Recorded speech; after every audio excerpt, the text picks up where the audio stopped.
हम mathematical equations पे थे, एल्गोरिथम पे थे, ये चर्चा कर रहे थे फ्री विल और no free will.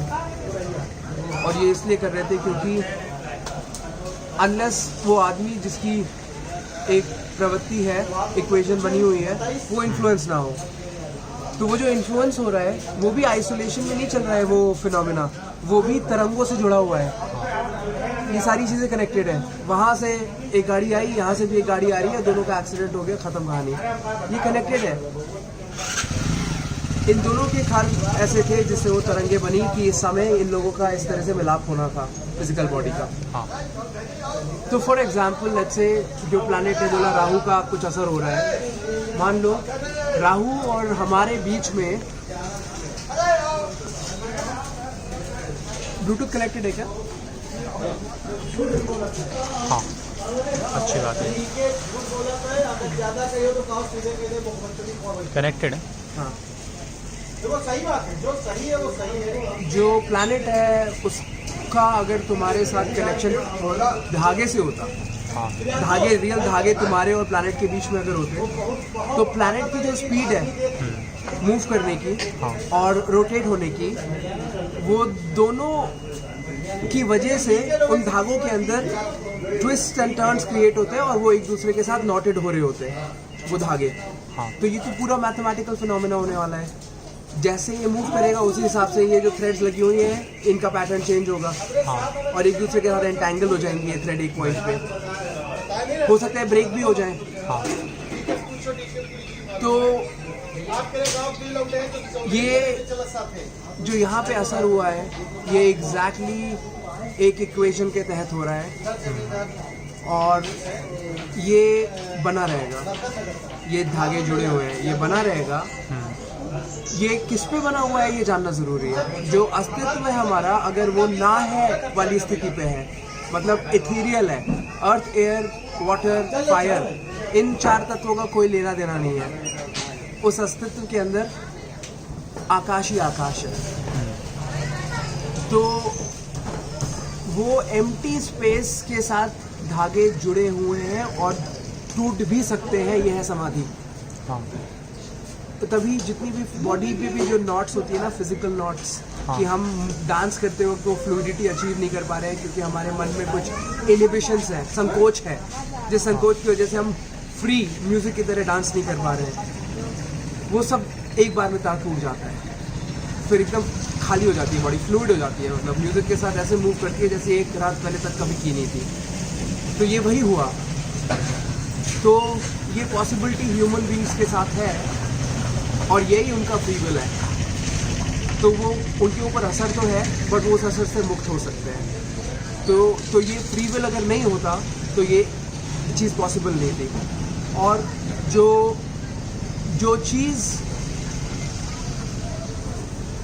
Cheese human being के चिंतन को इन्फ्लुएंस कर रही है, वो चीज़ है, वो रेफरेंस, अपने रेफरेंस से, अपनी नॉलेज के रेफरेंस से दूसरी चीज़ का मीनिंग स्टैब्लिश करता है और उस चीज़ से अपने आप को आइडेंटिफाई, जैसे तुम्हारी पूरी दिशा निकलेगी, उस ऊर्जा उस दिशा में जाएगी जिस तरीके से तुमने अपनी आइडेंटिटी को क्रिएट करने का मार्ग सोचा हुआ है। कुछ लोगों को मर्सिडीज चाहिए होती है अपनी आइडेंटिटी के लिए, अपने को आइडेंटिफाई करते हैं वो अपनी गुची की बेल्ट या मर्सिडीज गाड़ी या बहुत सारी ज्वेलरी पहन के। तो वो जो आइडेंटिफिकेशन कर रहे हैं उस वजह से वो अपने आप को उस तरह का बना रहे हैं। तो जो आइडेंटिफिकेशन की क्रिया है वो फंडामेंटल है, कि हम अपने आप को आइडेंटिफाई करने के लिए कौन सी दूसरी चीज़ के साथ अपने को रेफरेंस में बिल्ड करेंगे, किसके रेफरेंस में अपना मीनिंग प्राप्त करेंगे कि हम हैं और हम क्या हैं। तो हम हैं और हम क्या हैं, ये हमारा खुद का चिंतन है। ये हमारे पास भी विल है कि हम किस फ्रीक्वेंसी के साथ अपने आप को अटैच कर दें। अब वो फ्रीक्वेंसी अपना गेम खेलेगी। हमने तो ऑलरेडी उस थॉट पे अपने आप को सरेंडर कर दिया कि हमें पढ़ाई करके इतनी मेहनत करके मर्सिडीज़ गाड़ी तक पहुंचना है। मेरी आइडेंटिटी एज ए निश्चल केसरवानी तब स्थापित होगी उस तरीके से जैसे मैंने अपनी आइडेंटिटी सोची हुई है कि मैं कौन हूँ। जब मैंने अपनी आइडेंटिटी ऐसे स्थापित कर ली अपने मन में कि मैं हूँ ही नहीं, जो फंडामेंटल है मेरे अंदर वो है ही नहीं, और ये है ही नहीं मुझे इसलिए पता है ट्रू है क्योंकि मुझे ये समझ में आ रहा है कि है ही नहीं ही प्रोड्यूस कर रहा है पार्टिकल, हाँ जिसकी फ्रीक्वेंसी क्रिएट करके एटम्स जुड़ के मेटालिक शीट बन रहे हैं जिसकी गाड़ी बन जा रही है मेटल। ये प्रोडक्शन मेरे कॉन्शियसनेस से ही हुआ है। हाँ तो जो चीज़ इस कॉन्शियसनेस जो कॉन्शियसनेस, जिस शब्द को हम कॉन्शियसनेस कह रहे हैं, ये डुअलिटी में ही एग्जिस्ट कर सकता है, ये खास बात है। इसलिए मुक्ति के पीछे जो लोग भाग रहे हैं वो बहुत बड़ी मतलब एक मूर्खता भाला स्वभाव बना हुआ है कि हमने एक चीज़ को गॉडली मान लिया, देवीय मान लिया मुक्ति, और जो दूसरी चीज़ है जो है जीवन, उसको दैवीय नहीं माना। ये बहुत बड़ी मूर्खता है, दोनों ही दैवीय हैं। इसीलिए लोग भटक रहे हैं, संन्यास और ये और वो इन सारे मार्गों पे चल रहे हैं और परेशान ही हो रहे हैं। ब्रह्मचारी ये सब परेशान। तुम गए हो गढ़ों में और देखा है कि कैसी बुद्धि है लोगों की, वस्त्र धारण किए हुए हैं। तो ये दोनों बराबर है और दोनों स्थिति में हम है ही नहीं। दोनों स्थिति में हम है ही नहीं। हमारे ऊपर जब डुअलिटी क्रिएट हुई तब कॉन्शियस एक्सपीरियंस हुआ। तो इससे पहले कॉन्शियसनेस भी नहीं है। जो लोग कह रहे हैं कॉन्शियसनेस इज फंडामेंटल, उनको मैं कहना चाहता हूँ death is fundamental. Absolute real dead produces something, and when that something is produced, जब वो चीज़ पैदा हो जाती है तब कॉन्शियस अनुभव होता है। दो चाहिए कॉन्शियस अनुभव के लिए। तो जब दो चाहिए कॉन्शियस अनुभव के लिए, तो पहले कौन था? जो नहीं था वो था, जो है वो नहीं था। वो लिमिटेड है। एम्प्टीनेस लिमिटलेस है। इस एम्प्टीनेस ने अपने, क्योंकि उसको भी आइडेंटिफाई करना है ना, मैं कौन हूँ, ये फंडामेंटल है। मैं कौन हूँ इसलिए क्योंकि उस वक्त मैं वही था। जब हम आंखें खोलते हैं और हमारे सामने हमारे माँ बाप होते हैं तो हम उनको आइडेंटिफाई कर रहे होते हैं क्योंकि हमारे सामने वो थे। जब नथिंग की स्थिति में है ब्रह्मांड, तो कुछ है ही नहीं। तो उसके लिए सवाल वही उठा, मैं कौन हूँ। जब यही सिर्फ सवाल बचा तो उसको अपना ऑपोजिट क्रिएट करना है, अपनी मीनिंग को एस्टैब्लिश करने के लिए। वरना सफ़ेद का काला के बिना क्या मीनिंग। तो उससे पार्टिकल को बर्थ दी। कुछ समझ में आया कि नथिंग से कैसे पार्टिकल बना। हो सकता है जब वीडियो देखोगे तो और अच्छे से समझ आएगा। तो हम फंडामेंटली ये हैं। तो राहु हो, केतु हो, ये हो, वो हो, कोई फर्क नहीं पड़ रहा है। अगर हमें ये समझ में आ रहा है कि उनकी गति चलेगी, अगर हमारे तार जुड़े हुए हैं तो वो जो उनसे होना है वो होगा। उससे लड़ो मत भाई। ये तो मैथमेटिकल इक्वेशन है। ये मैथमेटिकल इक्वेशन आपके अर्थ के साथ कनेक्टेड है, आपकी पृथ्वी के साथ कनेक्टेड है, आपके एयर, फायर, वाटर सबके साथ कनेक्टेड है। उसके साथ मत लड़ो ना, तुम वो हो ही नहीं। इस चिंतन से बाहर निकल जाओ। वो जो चीज़, जिन चीज़ों का आपस में असर है, तुम वो हो ही नहीं। ये समझने की जरूरत है। समझ में आ रहा है? बहुत गहरी बात बताने की कोशिश करो उन लोगों को जो ज्योतिष के पास जा रहे हैं। ये समझना जरूरी है कि तुम वो हो ही नहीं। ये एक बॉडी का उसके साथ असर चल रहा है। जो मन है वो तो पानी है, मतलब वो तो एथर है, मतलब वो तो पानी से भी तरीला है। उसको क्या राहु काल और ये केतु कुछ कर पाएंगे? वो तो है नहीं की स्थिति में है, मतलब नॉन मैटर है वो। उनका जो भी असर है वो मैटर पे है, क्योंकि वो जो वाइब्रेशंस है वो पूरा मैटर का रेल्म है। और मैंने ऑलरेडी बोल दिया है कि मैटर का कोई वजूद नहीं है विदाउट नॉन मैटर। यानी कि नॉन मैटर भी कुछ है, बस आप लोग अपना चिंतन वहाँ तक नहीं लेके गए। तो एक पार्ट है जो मैथमेटिकल इक्वेशन और एक है जो फ्री विल है। तो ये फ्री विल यहाँ पे है क्योंकि ये चीज़ जो नथिंग है उस पॉइंट पे, एक पार्ट तो नथिंग है जो अनुभव कर रहा है क्योंकि उसके ऊपर एक एटम मंडरा रहा है। तो ये आदि जो रेंज है ये तो अनुभव कर रही है। एक डुअल एक्सपीरियंस है, इसका डुअलिटी है यहाँ पे। तो कॉन्शियस एक्सपीरियंस है। बट इधर भी तो एक नॉन मैटर का स्पेक हो सकता है जहाँ पे कोई पार्टिकल है ही नहीं। तो वो एक नया पैदा कर देगा। और वो जो नया उसने पैदा किया उसका किसी और पुरानी चीज़ से इन्फ्लुएंस नहीं है। ये है फ्री विल। समझ में आ रहा है? तो एक्चुअली फैक्ट ये है that there is of course that equation which is all mathematical। Math अगर लोगों को समझ में आने लग जाए, मेरी तरह, जो कि मैथ का स्टूडेंट नहीं है बट चीज़ों को फ्रैगमेंट करना जानता है, चीज़ों के लॉजिक्स को बिल्ड करना जानता है, क्योंकि उसके लिए बस साधारणता चाहिए। तो ये कला अगर कोई साधारणता में जीता है तो वो ये सारी चीज़ें कर सकता है बिना मैथ का स्टूडेंट हुए। तो उसको फ्रैक्टल ज्योमेट्री का कॉन्सेप्ट समझ में आने लगेगा। उसको ये समझ में आने लगेगा कि जो साउंड है वो एक विजुअल पैटर्न है। ये जो ट्री है ये एक्चुअली एक साउंड है। जो मेरी आंखें जिस तरीके से एक डेस्कटॉप के ऊपर आइकॉन बना रही है मेरी कन्वीनियंस के लिए कि मैं उसको इंटरप्रेट कर पाऊँ उस करंट के फ्लो को, इसीलिए मैंने वो आइकॉन्स बनाए हैं। कंप्यूटर के डेस्कटॉप के ऊपर, हाँ ताकि मैं उस करंट के फ्लो को इंटरप्रेट कर पाऊँ। Right. इसीलिए मैंने पेड़ बनाया इस प्रकार से कि मैं अपनी जो जो पृथ्वी वाली जो लाइफ है उस लाइफ को इंटरप्रेट कर पाऊँ, उसके साथ प्ले अराउंड कर पाऊँ। तो ये मेरे कारण से मुझे ऐसा दिख रहा है, ज़रूरी नहीं है इसका शेप बिल्कुल यही हो। इसकी जो एक्टिविटी है वो ये हो सकता है सिर्फ जो पृथ्वी पे जो लोग जिस तरीके से देखते हैं चीज़ों को, उनको हाँ। ये इस तरीके से दिख रहा है, दूसरे को किसी और तरीके से दिख सकता है।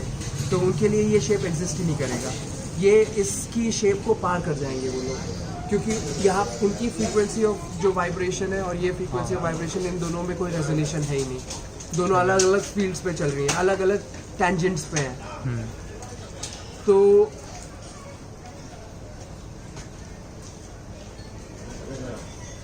तो अल्टीमेटली जब लोगों को इस तरह से ऑब्जेक्टिवली समझ में आना शुरू करेगा कि साउंड और ऑब्जेक्ट में कोई फ़र्क नहीं है, सिर्फ फ्रीक्वेंसी का रेंज का फ़र्क है, इस तरह से लोगों को सारी चीज़ें कनेक्टेड समझ में आने लगेंगी। बिकॉज जो यहाँ पे साउंड प्रोड्यूस हुई हो वो यहाँ तक की साउंड से कनेक्टेड है, तभी वो मेरे कान को टच की, तो उधर साउंड ओरिजिनेट हुई और वो वेव चल के यहाँ तक आई है, और ये सारी पूरी सब कुछ वही है। ये वो साउंड्स हैं जो एक दूसरे से टोटली इंटरकनेक्टेड है, बट हम उनमें से कुछ भी नहीं है। हम वो एब्सोल्यूट नथिंग है जिसके ऊपर ये पूरी लीला चल रही है, और हमारे जो रेंज है कॉन्शियसनेस की वो सिर्फ इसको ऑब्जर्व कर रही है, जो निश्चल है, जो निश्चल की लाइफ है, सिर्फ उसका कॉन्सेंट्रेशन। जैसे हम अपनी कॉन्शियसनेस को, जैसे तुम लोग उस दिन, मैं कॉन्सेंट्रेटेड था किसी और चीज़ में, मुझे पता ही नहीं अगल बगल क्या हो रहा है मेरे, तो मेरी उस वक्त मैं था ही, मतलब मैं उतना ही था। Where there was any reality around me did not exist for me, it existed for you. तो क्योंकि मेरा कॉन्सेंट्रेटेड माइंड उस पॉइंट पे है, इसलिए वो मेरी रेंज है, उतना ही मैं इंटरप्रेट कर पा रहा हूँ, और ये है मेरा निश्चल एज अ ह्यूमन बीइंग वजूद। इसीलिए मैं उतनी ही कॉन्शियसनेस को एक्सपीरियंस कर पा रहा हूँ, क्योंकि मेरा पूरा माइंड उस चीज़ से अटैच्ड है। इसी को अहंकार कह सकते हैं। यही हुआ अहंकार का टेक्निकल मीनिंग, कि ये मेरी रेंज है और इसी रेंज को मैं बस इंटरप्रेट कर पा रहा हूँ। और जिस भी रेंज को मैं इंटरप्रेट कर पाऊंगा, वो रेंज की अपनी कोई फ्रीक्वेंसी होगी, मुझे अपने आप को उस फ्रीक्वेंसी पे ले जाना पड़ेगा। मतलब फॉर एग्जांपल, अगर मुझे गिटार को इंटरप्रेट करना है, तो गिटार की जो स्ट्रिंग्स जो फ्रीक्वेंसी क्रिएट कर रही हैं, मुझे अपने आप को उस फ्रीक्वेंसी के साथ एक करना होगा। उसी प्रकार मैं उस गिटार के साथ एक हो जाऊंगा, क्योंकि मैंने अपनी फ्रीक्वेंसी को उसके साथ एक कर दिया। अब मैं आँख बंद करूँगा तो सिर्फ गिटार की आवाज़ होगी और कुछ नहीं होगा। उसी प्रकार या तो मैं ये फ्रीक्वेंसी चुन लूँ, या इस मंत्र की फ्रीक्वेंसी चुन लूँ, या मैं जिन चीज़ों के ऊपर ये सारी फ्रीक्वेंसी पड़ रही हैं, या मैं उसकी फ्रीक्वेंसी चुन लूँ, वो फ्रीक्वेंसी शून्य है। और अगर मैंने वो फ्रीक्वेंसी चुन ली, तो इन सारी चीज़ों की तरंगें उस फ्रीक्वेंसी पे पड़ी रही हैं। तो मुझे सिर्फ गिटार के साथ एक होने की ज़रूरत नहीं है, मुझे पूरे ब्रह्मांड के साथ एक होने का मौका मिल गया, जिसकी वजह से उन सारी चीज़ों की तरंगें मेरे ऊपर एक जैसी पड़ रही हैं। बट मेरे पास उसका कोई ह्यूमन अनुभव नहीं है, क्योंकि मैं शून्यता पे स्थापित था। मैं था ही नहीं। ये कंस्ट्रक्ट अगर लोगों को समझ में आ जाएगा, तो बहुत ऑब्जेक्टिवली वो पूरे रिलीजन और पूरे समाज की समस्या को समझ पाएंगे कि एक्चुअली गॉड का कॉन्सेप्ट क्या हुआ। कि पूरी जीवन में हमें पहली बार कोई ऐसी हस्ती मिली, गॉड, जिसका कोई इंटरफेरेंस नहीं है हमारे जीवन में। राहु का भी इंटरफेरेंस है, गाली गलौज जो हमारे शहर में हो रही है उसका भी इंटरफेरेंस है, हमारे माँ बाप का भी इंटरफेरेंस है। साला कोई आज़ादी देता ही नहीं है, सिर्फ भगवान है जिसने आज़ादी दे दी। कहा कि भाई एम्प्टी हूँ मैं, अब इस पे आके अपनी जो रचनी है रच दो। मैं ना जज करूँगा तुम्हें, और ना मैं तुम्हें ऑल्टर करूँगा। तुम्हें मेरी जैसी आज़ादी कोई नहीं दे सकता, और मैं यही हूँ, मैं टोटल आज़ादी देने वाला पदार्थ हूँ। ये भगवान कह रहा है मनुष्यों को, लेकिन मनुष्य नहीं समझ पा रहे हैं। वो कह रहे हैं कि भगवान हमारी सुरक्षा कर रहे हैं, हमारी रक्षा कर रहे हैं। नहीं, आपने जो तरंगे निकाली, उन तरंगों की वजह से पता चलेगा कि आपकी रक्षा हो रही है या नहीं, या आपके माँ बाप ने जो प्रार्थनाएं की आपके लिए, उन तरंगों से पता चलेगा कि आपकी रक्षा हो रही है या नहीं। तो आप ये जो तरंगे हैं, ये डिसाइड कर रही हैं कि आपका नेक्स्ट रिजल्ट क्या होने वाला है। भगवान वो चादर है जिसके ऊपर ये पूरा गेम चल रहा है। अगर वो चादर ही नहीं होती तो ये गेम चलता किस पे? और वो चादर भी अगर इन्फ्लुएंस करने लग जाएगी आपको, तो फिर आपका खुद का वजूद कुछ बचा ही नहीं। वही तो हो रहा है अभी। हाँ, ये कहा जा रहा है कि वो तो यही रहा है कि हम उस आज़ादी का महत्व नहीं समझ पा रहे हैं जो एक्चुअली भगवान ने दिया है। उस पे भी वो जो भगवान खुद है, वो आज़ादी ही भगवान है। वो टोटल कंप्लीट आज़ादी जो नॉन मैटर है, जो पदार्थ रूप में है ही नहीं, हाँ। वो ही है भगवान। और जो पदार्थ रूप में है ही नहीं, उसका सबसे महान एट्रीब्यूट यही है, कैरेक्टर यही है कि वो आपको जज नहीं कर रहा है, आपको इन्फ्लुएंस नहीं कर रहा है, आपको टोटल आज़ादी दे रहा है। कह रहा है कि मैंने तो एक ऐसी इनफाइनाइट स्पेस दे दी आपको, अब अपनी रचना खुद रच लो, यानी किंग आप खुद हो, मतलब the power is in you, you are the power, there is no power over you, you no.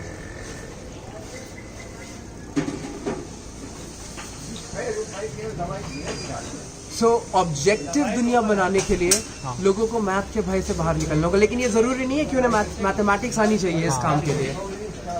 ज़रूरी ये है कि उनको जो स्टेटिस्टिकल एक्सप्रेशन है किसी भी चीज़ को एक्सप्रेस करने का, स्टैट्स के साथ, नंबर्स के साथ, ग्राफ के साथ, कोऑर्डिनेट्स के साथ, बहुत लार्ज डेटा को अगर कम्युनिकेट करना है तो ये इतना गणित तो आना चाहिए। तो जो लोग लीडरशिप करना चाह रहे हैं, मीनिंगफुल लीडरशिप, सिर्फ प्रवचनों वाली लीडरशिप नहीं, मीनिंगफुल लीडरशिप की, ओके ठीक है, मुझे पता है कि मेरे प्रवचनों से आप लोगों को कोई खास असर नहीं पड़ने वाला है, क्योंकि आप लोगों को इतनी दारू पिलाई जा रही है और आप लोगों के इतने भ्रष्टाचार के माध्यम से नोट दिए जा रहे हैं कि इस तरफ जब तक आप पूरे समाप्त ना हो जाए, मतलब इतना प्रताड़ित ना हो जाए अपने खुद के स्वयं के मन से कि आप सोचे कि अपने मन को रोक दो, और मन को रोकने के लिए फिर आप हमें फिर ढूंढने आए, तब तक के लिए आप लोग वो क्रियाएं करते रहेंगे। तो हमने खुद ही फैसला कर लिया, न्यू ब्रीड ऑफ लीडर्स ने खुद ही फैसला कर लिया कि हम इंतज़ार नहीं करेंगे भाषण दे के कि कोई अच्छा IAS पढ़ा लिखा अफसर आएगा, कोई अच्छा इंजीनियर आएगा,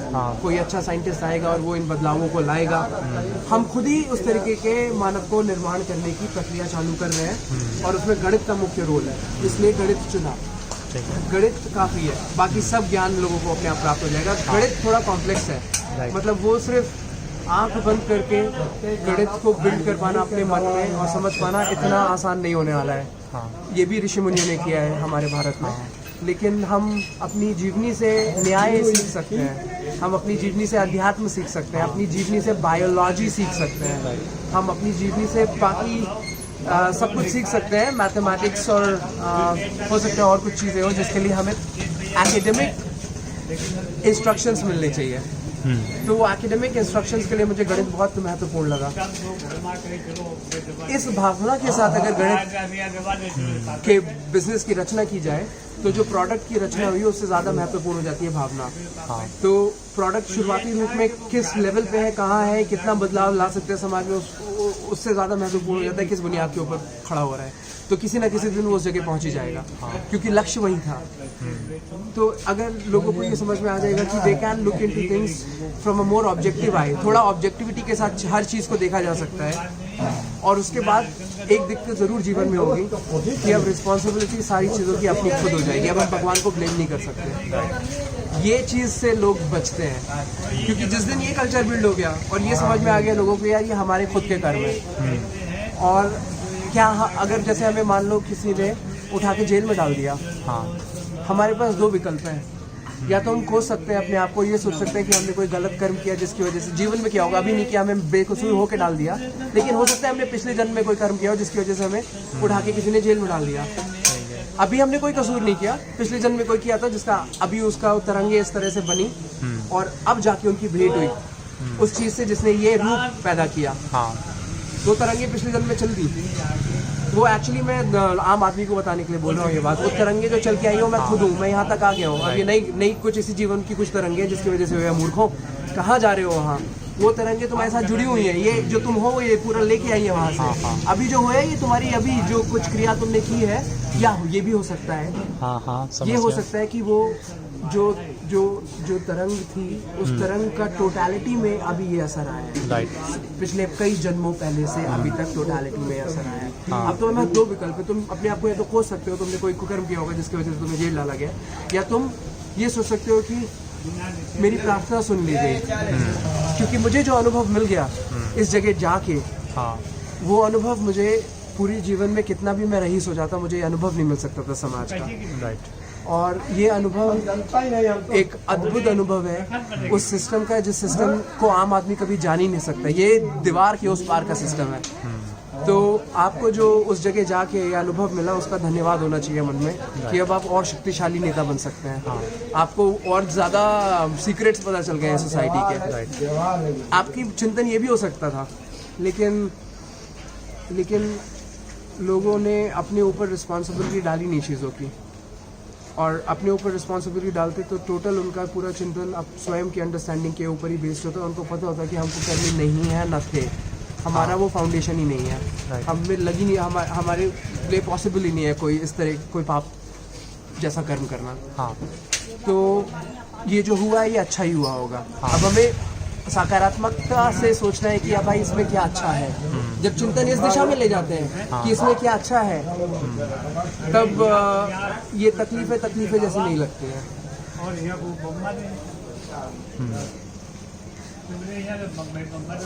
और ये सब ऑब्जेक्टिविटी समझ में आता है। जो लोग हाथ जोड़ने चले जाते हैं मंदिर में, वो ये चीज़ें कभी नहीं समझ पाएंगे। उनको लगेगा हे भगवान ये क्या गलत हो गया हमारे साथ, हमें बचा लो। अब उनका पूरी ऊर्जा इस चीज़ में लग रही है कि हमें बचा लो, और भगवान कह रहे हैं मूर्खों, मुझे तो तुम सुनते ही नहीं हो, तुम तो सिर्फ अपनी प्रार्थना ही सुन रहे हो, तुम तो अपनी ही शब्दों को सुन रहे हो। मैंने तो ये रचना तुम्हारे लिए ही रची है ताकि तुम इसमें से वो ज्ञान प्राप्त कर पाओ जो आम आदमी को नहीं मिल सकता था। भगवान की ये मंशा थी। भगवान से मेरा मतलब है आपके कर्मों की तरंगों की ये मंशा थी। आपकी ही तरंगे सोच रही थी कि हे ब्रह्मांड, मुझे ऐसा जीवन देना कि मेरा सत्यता से रूबरू हो। तो सत्यता से रूबरू बिना जेल के तो नहीं हो पाएगा। वहाँ पे जो आपको सत्यता मिलने वाली है, तो जो लोग सत्य के मार्ग पे चलने वाले हैं उनकी भेंट जेल से होनी है। उनको जेल में डाला ही जाएगा क्योंकि वो मांग रहे हैं ब्रह्मांड से कि मुझे सत्य से रूबरू कराओ। जब वो उस तरीके की पीड़ा पे जाएंगे, उस पीड़ा को समझेंगे, तब उनको पहली बार बिना पूरे देश का वो भ्रमण किए हुए एक ही डॉर्मेट्री के अंदर सबसे गरीब, सबसे प्रताड़ित वर्ग के लोग मिल जाएंगे, जिनसे उनको वो जीवन सीखने को मिल जाएगा जो हमारे ऐसे पढ़े लिखे लोगों को नहीं मिल सकता। क्योंकि वो उसी जगह उन लोगों के साथ रह रहे हैं, उठ रहे हैं, सो रहे हैं, नहा रहे हैं, खा रहे हैं।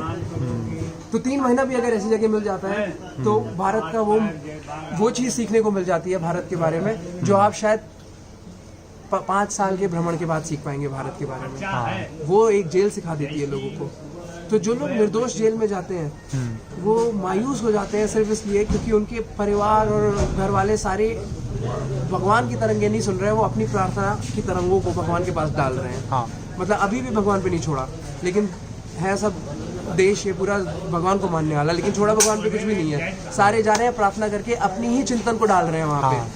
जो भगवान ने लीलाएं रची है उसको महसूस नहीं कर रहे हैं शांति से। वो भी तब महसूस करेंगे जब कहेंगे कि यार ये हुआ है, ये इसमें भी कुछ अच्छा है।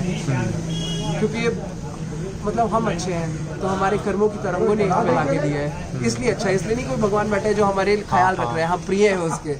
ये अहंकार की निशानी है कि अरे हमारे प्रिय है शिव, हमारे प्रिय है हम प्रिय हैं शिव के, हम प्रिय हैं कृष्ण के, हनुमान जी हमारी रक्षा करें, ये सब अहंकार की निशानी है। ये लोग हैं भी तो भी इनके लिए सारे बराबर हैं। हेलो, ये आपको ये शक्तिशाली कॉन्शियसनेसेस हो सकती हैं। ये बहुत अहंकार की बात होगी टोटली डिनाई करना कि इस लेवल की कॉन्शियसनेस हो सकती है, लेकिन हम इन पे निर्धारित नहीं हो सकते। अपने जीवन को इन चीज़ों पे निर्धारित नहीं कर सकते, वरना हम या तो उसके गुलाम होंगे या इनके गुलाम होंगे। पता हमें दोनों में से कोई नहीं है, ना नेता समझ में आ रहे हैं ना भगवान समझ में आ रहे हैं, बस हम गुलाम ही कर रहे हैं। तो ये गुलाम देश इसलिए गुलाम देश बना है। मतलब जितना रोल हमारे अध्यात्म के नाम पे धर्मों ने किया है इस देश का पतन गुलामी की तरफ, उतना किसी ने नहीं किया। इसलिए ये जो धर्म के झूठे राग अलाप रहे हैं, सबसे ज्यादा खतरनाक लोग ये लोग हैं। सबसे ये जो रिस्पॉन्सिबिलिटी हमें अपने ऊपर लेनी है कि ये हमसे हुआ है, इसमें राम का कोई दोष नहीं है। ये रिस्पॉन्सिबिलिटी दूर ले जा रहे हैं लोगों को। ये राम का देश है, राम इसकी रक्षा करेगा। इसीलिए तो तुम चूतियो टेलीविजन के सामने जाए अर्नब गोस्वामी की डिबेट सुनते हो, क्योंकि राम ही सब संभाल लेगा, तुम्हें कुछ करने की जरूरत नहीं है, तुम्हें तपस्या करने की जरूरत नहीं है। इसलिए बहुत जरूरी है ऑब्जेक्टिव दुनिया बनाने का, क्योंकि ऑब्जेक्टिव दुनिया मैथमेटिकल लोग स्टूडेंट्स ये सवाल समझ पाएंगे कि ये जो ग्राफ दिखा रहा है ये ग्राफ हमारे देश के बारे में क्या फैक्ट हमें बता गया, लेकिन हमारे पापा समझ ही नहीं पाएंगे इन ग्राफ्स की रिप्रेजेंटेशन को, जो शायद एम्प्लॉयमेंट के ग्राफ्स आ जाएं, पॉवर्टी के ग्राफ्स आ जाएं, उनके इंटरसेक्शंस दिखाए जाएं, उनमें कॉमनैलिटीज दिखाई जाए कि दोनों में रिलेशन क्या है। ये सारी चीज़ें हमारे घर वाले इंटरेस्ट नहीं लेंगे इन चीज़ों को समझने में। तो जिस तरह से इस तरह के प्राणी क्रिएट करेंगे हम, उस तरह के प्राणी जो है डिमांड करेंगे कि हमें इस तरह की न्यूज़ चाहिए, हमें ये भाषण और ये डिबेट्स नहीं चाहिए इन मूर्खों की। हमें आप स्क्रीन पे पिक्टोरियली देश को रिप्रेजेंट करो, ग्राफिकली देश को रिप्रेजेंट करो। ये सवाल ये कौन से यूट्यूब पे हमारे नए आने वाले नेता बोल रहे हैं? टेक्नोलॉजी एग्जिस्ट ही नहीं करती है लोगों के लिए अभी भी, आज भी, जबकि इंजीनियरिंग पढ़ के आए हैं इतने बड़े बड़े कॉलेजेस से। इसका मुख्य कारण है कुएं के मेंढक बन गए। जिस देश में है उस देश ने इनको कुएं के मेंढक अल्टीमेटली बना दिया, क्योंकि अपनी सीमाओं में ही घिरे रह गए। इनके लिए इनका मैट्रिक, इनका मापदंड था कि हमें सुभाष चंद्र बोस बनना है या अम्बेडकर बनना है या गांधी बनना है या भगत सिंह बनना है या राम या कृष्णा या ये गिने चुने इन्होंने मापदंड बनाए हुए हैं जो उस जमाने में हो सकते थे। अभी का जमाना इतना बदल गया कि उन्हीं लोगों को फॉलो करके उसी तरीके से चलेंगे तो कुछ प्राप्त नहीं होने वाला है आपको। तो इसलिए जो इजराइल और चाइना और अमेरिका और जापान जिस तरह से प्रगति कर रहे हैं, 120 साल तक जापान में ओकिनावा में लोग जीते हैं, ये कैसे हो रहा है? ये सवालों पे लोगों को चिंतन करना चाहिए कि भाई भगवान तो यहाँ बैठे हुए हैं, मंदिर तो सारे हर कोने में हमारे देश में है, लोग जापान के जी रहे हैं 120 साल और वो भी बुद्ध को मानते हैं। इतनी घृणित हरकत हमारे वेदों से बाहर निकल के वो बुद्ध को मानने वाले देशों में लोग 120 साल जी जा रहे हैं, और हमारे देश में हर जगह मंदिर है, जागृत मूर्तियां हैं जिनमें मंत्रों के जादू चल रहे हैं, और हमारे देश में इतनी पीड़ा है, वहाँ लोग 120 साल जी रहे हैं। ये सवाल नहीं उठ रहे हैं हमारे देश में। ये वो नए टाइप का मानव उठाएगा ये सारे जो जिसके मन में बोरियत हो जाएगी यही सेम भाषण सुन के कि वीर सावरकर ज्यादा बेहतर है या गांधी। ये वो है जो कुएं के मेंढक नहीं है। जो कुएं के मेंढक है वो इन बातों को दोबारा करने की भी जरूरत करेंगे। जो भेड़ हैं, जो मेंढक हैं कुएं के, लेकिन जो नहीं है वो इन सब चर्चाओं को करना ही नहीं पसंद करेंगे। कहेंगे कि यार प्लीज इस मूर्खता से मैं बाहर निकल गया, अब तुम भी निकल जाओ। गांधी जी चले गए, वीर सावरकर चले गए, अपने जीवन में देख लो कि कितना सही तुम्हारा मन में निशाना होता है समाज के हित में, और खड़ जाते हो तुम कितना पाप। तो हो सकता है वीर सावरकर भी मन में हित ही था समाज का।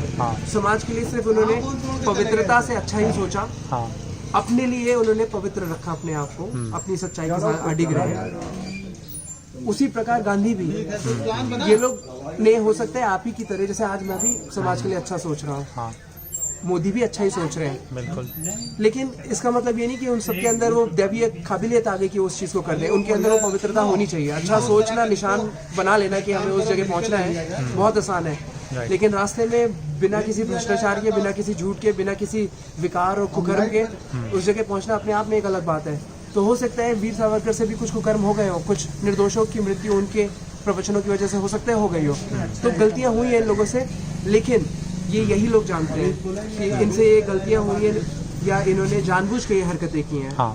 हम नहीं जान सकते। मेरे लिए तो बस ये मैंने आकलन लगा लिया इन सारे महान पुरुषों का कि इन सारे लोगों के अपने चिंतन के हिसाब से दिल में भारत के लिए बहुत अच्छा भाव था, और अब इस चिंतन का कोई फायदा नहीं है। जब इस चिंतन से बाहर निकलेंगे तब ये सवाल पूछ पाएंगे कि ओकिनावा में लोग 120 साल कैसे जी रहे हैं भाई। वो ऐसा क्या कर रहे हैं कि हमारे यहाँ 60-65 साल में हार्ट अटैक से मर जा रहा है एक पुरुष, वहाँ वो 2 गुना ज़्यादा जी जा रहे हैं। वो ऐसा क्या कर ले रहे हैं कि वो इतना जी जा रहे हैं? ये सवाल तो तुम बाद में पूछोगे ना, जब वीर सावरकर और गांधी से बाहर निकलोगे। तो इस देश का जो यूथ है उसको इतना गलत बरगला दिया गया है। तो ये जिस तरह की राजनीति अब होनी शुरू हुई है, ये एकदम वही सेम एग्जैक्ट डिट्टो कारण है जिस कारणों से हमारे देश का पतन हुआ है, क्योंकि हमने सारी रिस्पॉन्सिबिलिटी राम को दे दी। हमें कुछ करने की जरूरत नहीं है। राम का देश है, मंदिर हर जगह बने हुए हैं, हिंदुत्व आएगा, ये देश विश्व गुरु बन जाएगा। ऊपर से शिव जी भी यहीं बैठे हैं, कृष्ण भी यहीं बैठे हैं। भैया इतने सारे तो हमने अपने आप को वेपन्स दे दिए, उसके बाद भी हम हारते ही हैं। ये देश गरीब देश, कोई पूछ नहीं रहा है पूरी ग्लोबली इंडिया की कोई साइंटिफिक इनोवेशन और कोई एंटरप्रेन्योरियल क्रिएशन, कोई वेपनरी, कोई इकोनॉमिक्स, कोई मेडिकल साइंस, इतना कुछ होने के बाद, ये एक्नॉलेजमेंट्स मिलने के बाद कि गूगल में नटराज की फ़ोटो लगी, वो स्टैचू लगी हुई है, उसके बाद भी ये हाल है इंडिया का। तो ये जो मध्यकाल की जो चर्चाएं हमने शुरू कर दी, सनातन से बाहर आ गए और मध्यम में सारी चीज़ों को जोड़ दिया और मध्यम को ही सनातन बता दिया। और मध्यम में हमने अपने सारी रिस्पॉन्सिबिलिटीज़ को भगवान को उड़ा दिया कि भैया सब आप देखो, हम लोग बैठ के सिर्फ परपंच करेंगे, गुटखा खाएंगे, नशे करेंगे और गाली गलौज करेंगे, वेद उपनिषदों को कभी नहीं उठाएंगे, जीवन में कभी नहीं उठाएंगे, भगवत गीता को देख के थोड़ा लोगों के सामने आडंबर कर देंगे भगवत गीता के सामने हाथ जोड़ने का।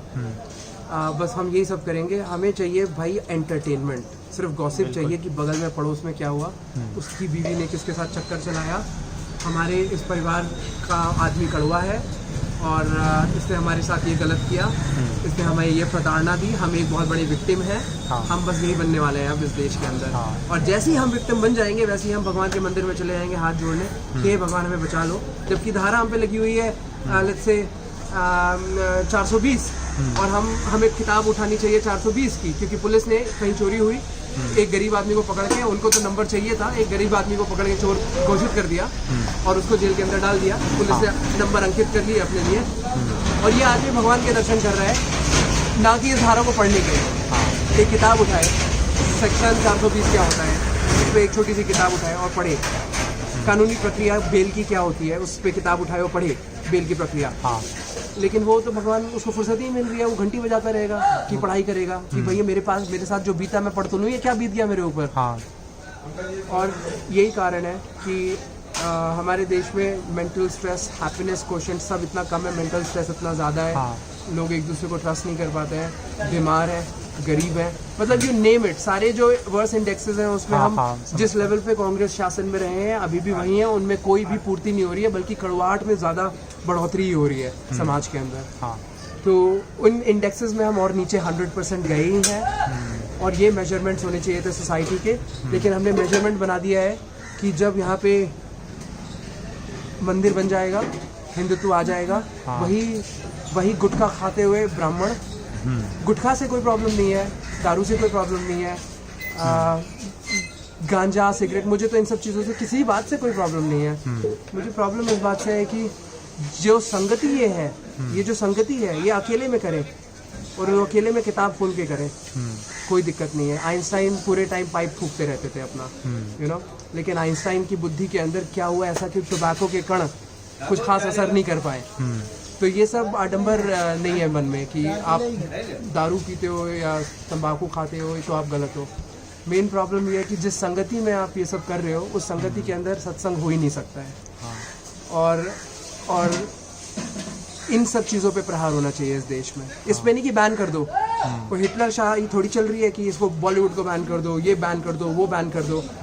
इस मार्ग तक लोगों को लेके आए हो, उनको सत्संग से ही बाहर निकाल सकते हैं। और सत्संग का मतलब कथा कीर्तन नहीं होता है, सत्संग का मतलब होता है तार्किक चर्चा। ये इस देश में कमी है। तो सोचो गणित के मार्ग से यहाँ तक लाना कितनी लंबी सोच है, बहुत बड़ी। और यहाँ की चिंतन था, मतलब ये बदलाव चाहिए था और कैसे इन कणों को चुना होगा और इन कणों को रूप दिया होगा।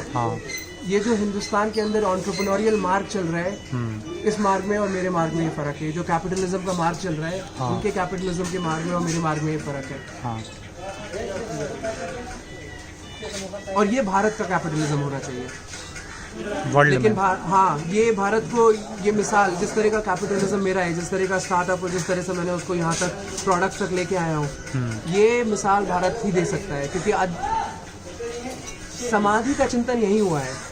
ये तो बाहर से भी लोग यहाँ आते हैं। और किसी देश में इस तरह से मुझे नहीं लगता समाधि का चिंतन हुआ है। तो समाधि वाली साधारणता इसी तरीके के कैपिटलिज्म की भावना उत्पन्न करेगी, इसी तरह की राजनीति की भावना उत्पन्न करेगी, इसी तरह के धर्म की भावना उत्पन्न करेगी। वो बहुत उसके अंदर एक वो होगा, योगी वाले गुण होंगे जो एक योगी के होते हैं। और फिर वो योगी बताएगा कि मतलब बहुत अच्छे से वर्णन करेगा भक्ति, धर्म, कर्म और ज्ञान योग और हठ योग। और वो बताएगा कि ये जो कर रहे हैं हम, एक्सरसाइज, ये हमारी अपनी आलस से हट है। हाँ। ये हठ योग है। हम हट कर रहे हैं अपने आलस से, इसलिए सूर्य नमस्कार कर रहे हैं, हट में कर रहे हैं, पसीना निकल रहा है। सूर्य नमस्कार तो कर्म योगी कहलाएगा। हाँ? सूर्य नमस्कार तो कर्म योगी कहलाएगा। नहीं, कर्म तो सिर्फ कर्म होता है। कर्म का मतलब होता है जो आपने कर्म किया, सेवा, समाज में जो सेवा की, वो कर्म है। आप अपने जो सूर्य नमस्कार कर रहे हैं वो आपका हठ योग है। मतलब ये आपके शारीरिक क्रिया है। हाँ। जिस शारीरिक क्रिया से आपका एक अच्छा फ्लो निकल रहा है ब्लड का, एक अच्छा सर्कुलेशन बन रहा है। पूरा ओवरऑल जो न्यूट्रिशन का फ्लो है, जो टॉक्सिन्स के एग्जिट हैं, वो सारा एक अच्छा रिदम बन रहा है सूर्य नमस्कार से। मैं कह रहा हूँ कि जो हठ योग है वो है हठ। हठ का अर्थ है हठ। हठ का अर्थ सबको पता है, तो उसका नाम है भाई हठ योग। हठ योग के अंदर ये सारे आसन आते हैं। तो हठ है वो आपके आलस्य से। इसी प्रकार अगर आपने एस्टैब्लिशमेंट, भ्रष्टाचार के खिलाफ हट कर दिया तो वो भी हठ योग है। हाँ। तो लोग इतने भीड़ बन गए कि वो समझ ही नहीं पा रहे हैं कि उनको हठ के योग की भावना के लिए ज़रूरी नहीं है कि वो आश्रमों में जाके सूर्य नमस्कार और स्ट्रेचिंग और ये सब करे। जो आदमी इस तरह का भी हठ के साथ जीवन को व्यतीत कर रहा है वो भी योगी ही है। उसको भी वो बीमारियां ग्रस्त नहीं करेंगी। हाँ। क्योंकि वो केंद्रित है, वो कड़वाहट में केंद्रित नहीं है, वो एक आइडिया पे केंद्रित है। तो मतलब वो बीमार नहीं पड़ेगा इस कारण से। तो हठ योग अपने शरीर की क्रियाओं पे केंद्रित है, लेकिन ये भी हठ योगी हुआ। तो बेसिकली कर्म और ज्ञान, ये दो चीज़ें, सिर्फ यही दो चीज़ें वो पॉसिबिलिटी हैं जिस पॉसिबिलिटी से फाइनली हमेशा के लिए ये समझ में आ जाता है कि हमें सरेंडर क्यों करना चाहिए। मतलब हमें भक्ति का भावना हमारे अंदर क्यों होनी चाहिए। जिन लोगों को ये नहीं समझ में आता है कि हमारे अंदर भक्ति की भावना क्यों होनी चाहिए, वो भय के शिकार होते हैं। वो जो भक्ति कर रहे हैं उनके अंदर भय का गुण है, जिसकी अवगुण है, जिसकी वजह से वो उस भक्ति को कर रहे हैं। हाँ। कि ये बहुत बड़े हैं भगवान, बहुत बड़े विराट, ये जब चाहेंगे हमें भस्म कर देंगे, सब कुछ इन्हीं की लीला है, इनकी भक्ति करो। तो ये जो ये भय जो रूटेड है कि भाई यही सब चला रहे हैं, हमें कई बार अपनी जीवनी से पता चल रहा है कि यार हम तो एक्सपेक्ट नहीं कर रहे थे हमारे जीवन में इतना अच्छा मोड़ आ जाएगा, ये सब भगवान की देन है। हाँ। हम तो एक्सपेक्ट नहीं कर रहे थे कि हमारे समाधि का अनुभव मिल जाएगा, ये सब भगवान की देन है। शुरुआत यहीं से होती है। फिर बाद में जब हम उस पर गणित लगाते हैं अपनी, तब समझ में आते हैं कि एक्चुअली हमारे कर्म की देन है। ये जो हमने इतनी तपस्या कर ली, वो तपस्या इतनी एक्सट्रीम पे पहुंचा दी कि जब उसी पैशन के साथ, उसी जुनून के साथ जब रोकने की कोशिश की मन को, तो उसी पैशन के साथ शून्य पे पहुंच भी गया। तो ये हमारी प्रैक्टिस थी मन की मसल को इस तरह से प्रैक्टिस कराया था कि जब उसको जिस तरीके से हिलाने का मन किया, हिला दिया। उतनी शक्ति से रोकने का मन किया तो रोक भी दिया। तो ये जो कर्म और कर्म के अंदर जैसे जैसे एम्बिशन बढ़ता जाएगा, वैसे वैसे ज्ञान में रुचि बढ़ती जाएगी, क्योंकि समझ में आ जाएगा कि कर्म को बड़ा करने के लिए ज्ञान ही मौलिक है। और जब ज्ञान में रुचि बढ़ती जाएगी और जब संकट और बढ़ते जाएंगे, क्योंकि कर्म की सीमाएं और बढ़ती गई, तो वो जो ज्ञान है, वो ज्ञान हमें पदार्थ के ज्ञान तक ले जाएगा, अणु परमाणु तक ले जाएगा।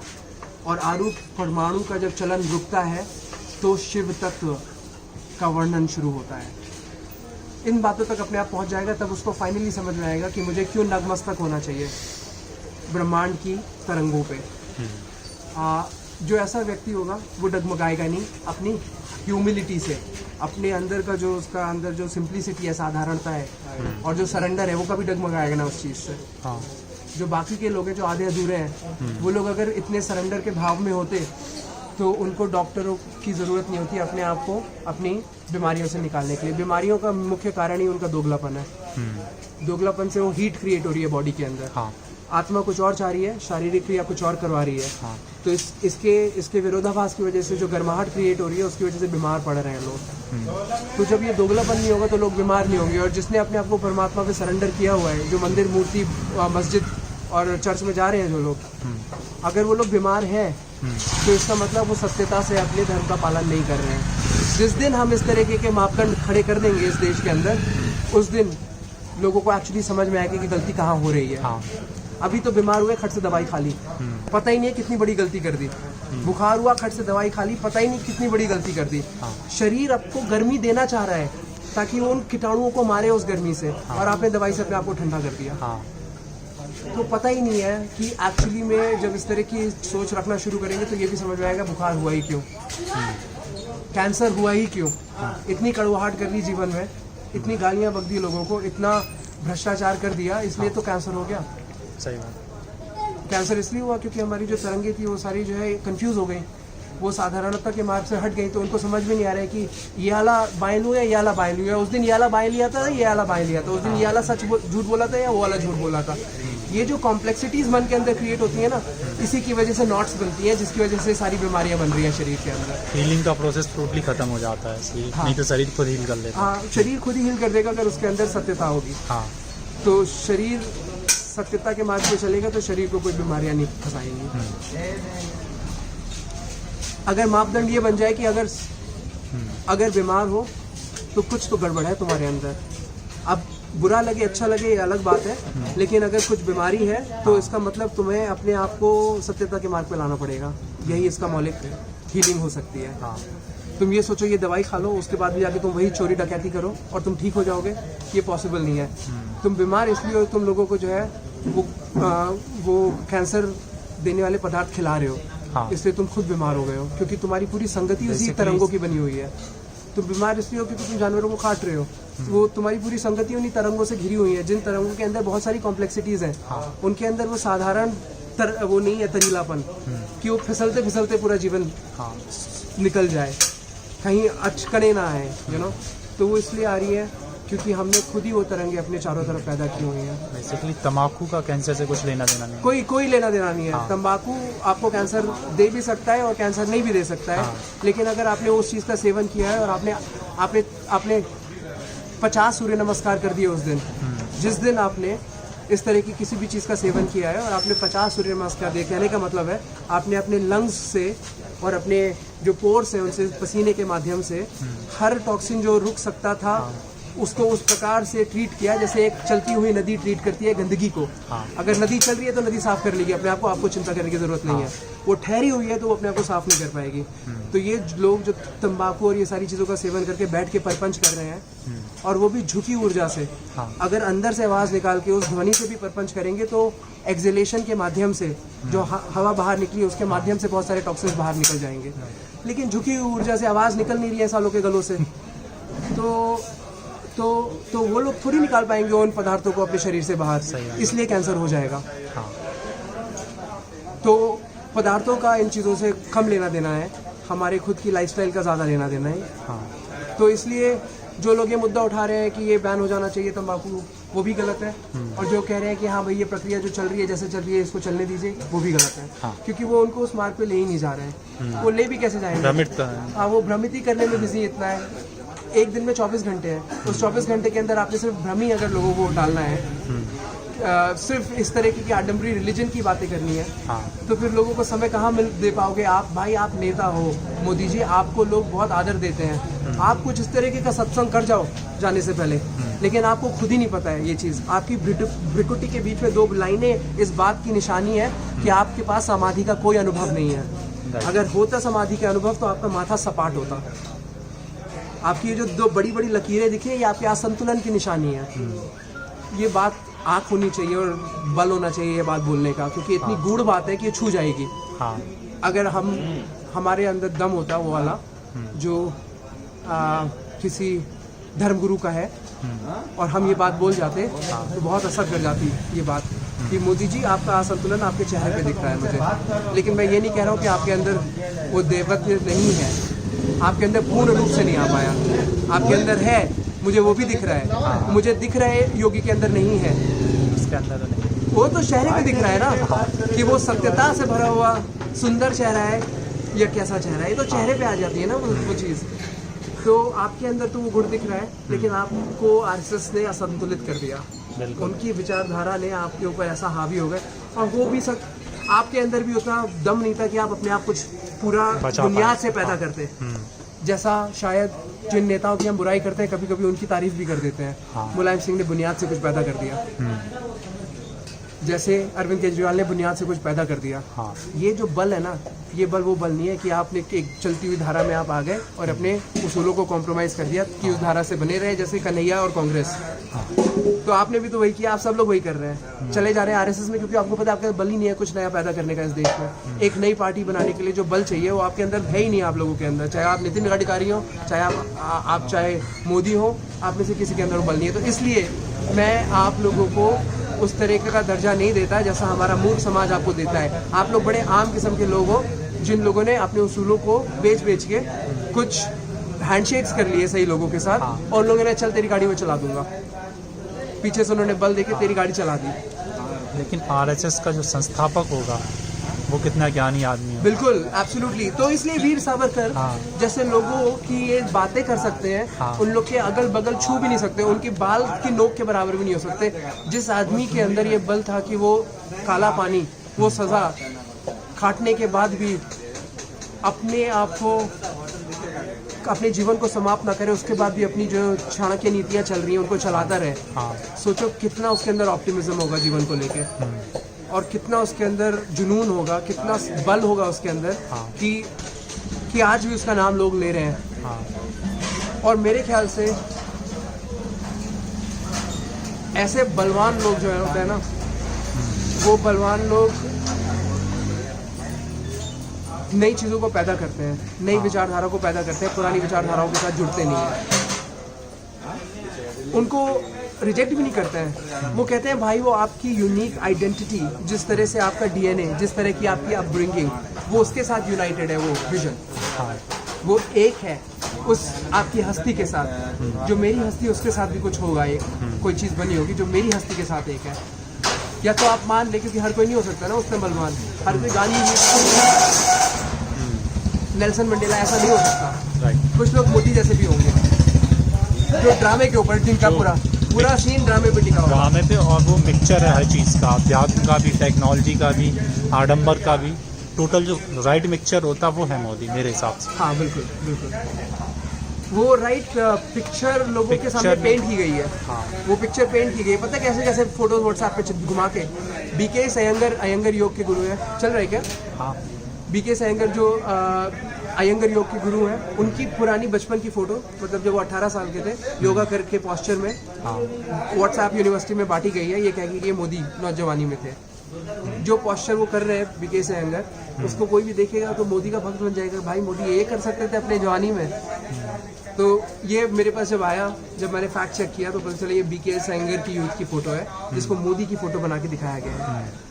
तो ये जो चल रहा है ना, फोटो के माध्यम से और मीडिया के माध्यम से, कैमरे के माध्यम से ये पेंटिंग की गई है। कुछ ऐसे भी प्राणी थे, बुद्ध, जिनकी कोई पेंटिंग की जरूरत नहीं पड़ी।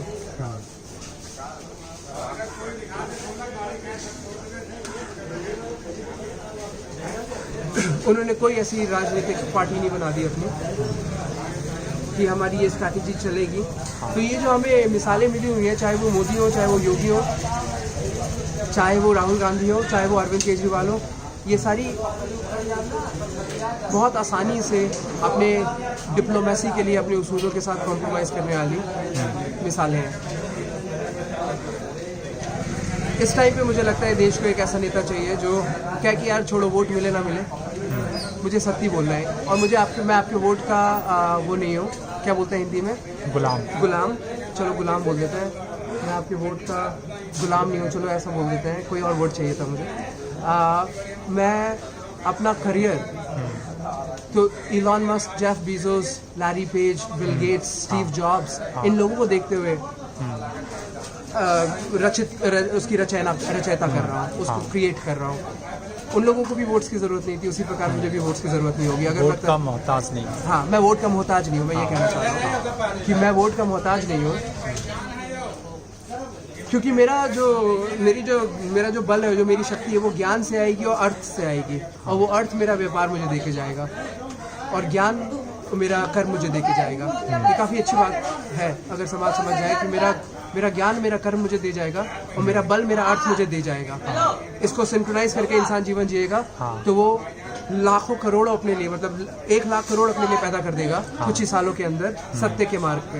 ये है बल कैपिटलिज्म की दुनिया का, और ये व्यक्ति अपने पूरे अर्थ को समर्पित कर सकता है अपने राजनीतिक मार्ग पे। इसको नहीं चाहिए आप लोगों का फेवर।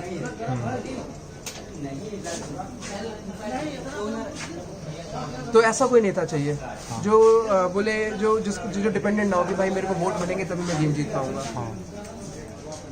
इनमें से कोई ऐसा है नहीं है, सारे वोट के इतने बड़े मोहताज हैं कि ये जो पॉलिटिकली करेक्ट बातें ये सिर्फ वही बोल पाएंगे। और जो बातें मैं कह रहा हूँ समाज में जो ये ब्राह्मण और आरएसएस वर्ग और ये सारे जो चाहे वो शूद्र हो चाहे वो मुसलमान हो, इनमें से कोई भी एक भी व्यक्ति जो इस तरह से अपनी नेतागिरी चलाता it वो नहीं इस बात को पसंद करेगा, किसी भी कास्ट का आदमी हो, क्योंकि उनका पूरा गेम ही उस पर चल रहा है।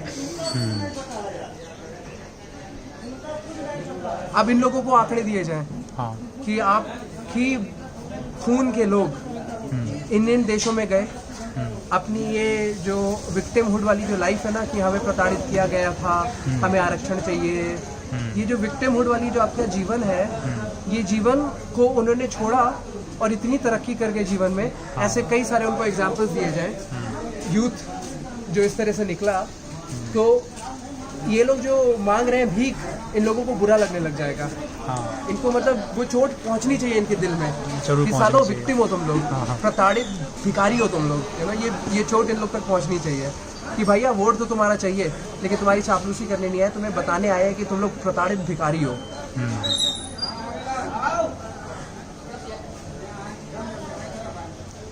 इनको वो भी एग्जाम्पल दिखाना चाहिए जहाँ पे इन्होंने लोगों को प्रताड़ित किया है। हाँ बिल्कुल किया है भाई, झूठे मुकदमे करके कि इसने मुझे चमार बोला है, जेल होगी बेचारे को। बहुत प्रताड़ित किया है इन लोगों ने अपने हक को इस्तेमाल करके कि कहीं भी पुलिस में जाके तुम्हारे खिलाफ मुकदमा लगा देंगे, इससे हमें फट जाएगी तुम्हारी।